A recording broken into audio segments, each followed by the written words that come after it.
第35页阅读测验，走跳美国，小费要有。Tipping in the U.S.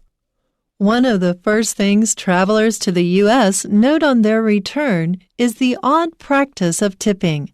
It's generally not mandatory, though some places will include a set service charge. It's also generally expected, since restaurants are allowed to pay waitstaff less than the minimum wage with the assumption that they will be making tips. It also means that a meal ends with a math problem, which is not what most people enjoy when dining out. How did this whole situation begin? Interestingly enough, it started in England. Back in the 16th century, there was a custom of giving a veil to servants. Visitors at wealthy estates would give tips to various members of the household, like footmen and valets, upon their departure for the extra work that they caused them.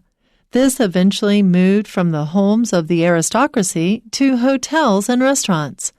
Americans picked up on this trend in the mid-1800s, when more people started traveling abroad.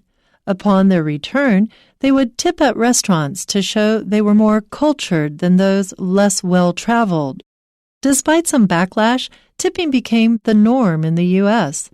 Around the same time, however, the practice faded away in the UK.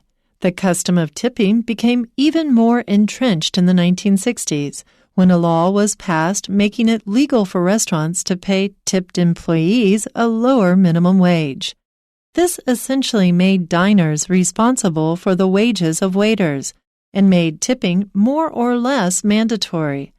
The debate over fair wages and tipping remains an issue in the U.S. today. The current federal law in the U.S. is that if a waiter makes $30 in tips a month, then they can be paid as low as $2.13 an hour. However, some states have passed their own laws that guarantee waiters the state's standard minimum wage.